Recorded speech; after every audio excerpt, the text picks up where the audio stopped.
Қайырлы күн, құрметті қыз-келіншектер. Күнделікті бір макароннан жалқан болсаңыздар, дәл осы рецептпен осы макаронды жасап көріңіздер. Алдымен етіміздің барлығын ұсақтап, кубиктеп турап аламыз. Кубиктеп турап алғаннан кейін, бір бас пиязымызды да дәл солай ұсақтап, кубиктеп турап аламыз.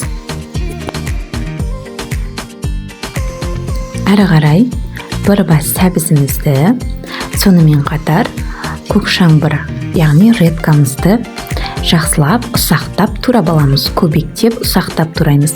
Ұсақтап турап алсаңыздар өте тез піседі. Сол себепті барлығын біркелкі кубиктеп ұсақтап турап алғандарыңыз дұрыс.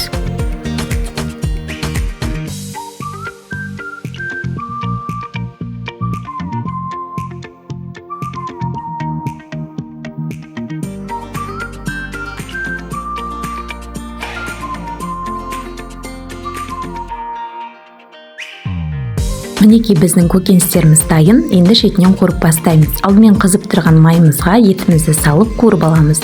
Үстінен пиязымызды, сәбіз және көк шаңбырымызды салып, жақсылап араластырып қуырамыз. Ал енді қажетінше томат пастасын салып, жақсылап араластырамыз.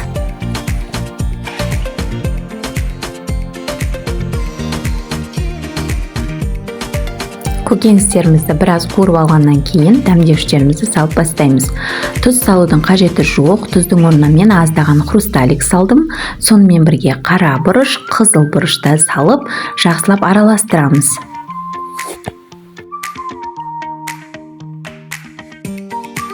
Терімізді салып болғаннан кейін үстінен осындай қызыл перецті турап қосып жіберулеріңізге болады.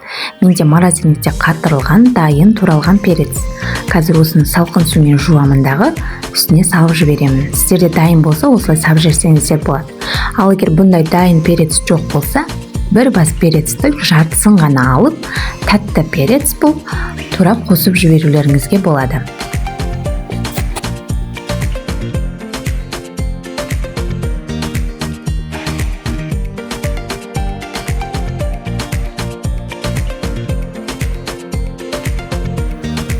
Перецімізді қосып жақсылап араластырып болғаннан кейін 2 ас қасық соевый соус қосамыз және аздаған лавровый лист қосамыз.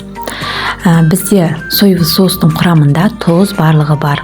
Сол себепті тұз қосудың қажеті жоқ. Тек қана аздаған хрусталик болса, хрусталик қосып жіберулеріңізге болады. Хрусталик өте ерекше дәм береді. Және де лавровый листтің иісі де, дәмі де өте керемет, өздеріңіз білетіндей міндетті түрде қосыңыздар. Ал енді соевый соус ол міндетті түрде біздің ерекше дәмдеуіштеріміздің бірі.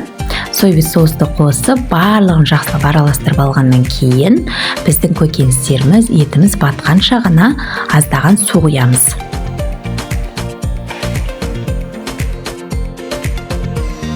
Суымызды құйып, жақсылап араластырып, бетін жауып қоямыз. Ал енді қайнап тұрған судың үстіне 1 ас қасық тұз, 2 ас қасықтай су май, яғни күнбағыс майын құйып, макаронымызды сол қайнап тұрған судың үстіне салып, пісіріп алатын боламыз. Менде осындай макарон, 400-500 грамм макарон салсаңыздар, жетіп жатыр.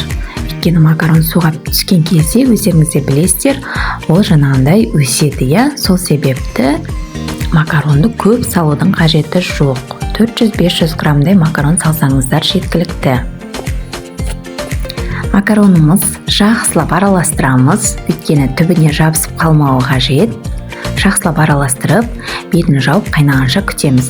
Ал енді қайнап жатқан тағамымыздың үстіне 1 бас чеснокты турап қосып жібересіздер.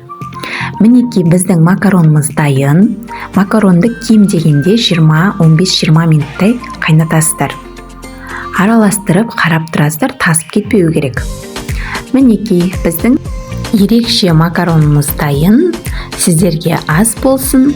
Менің каналыма тіркелуді ұмытпаңыздар.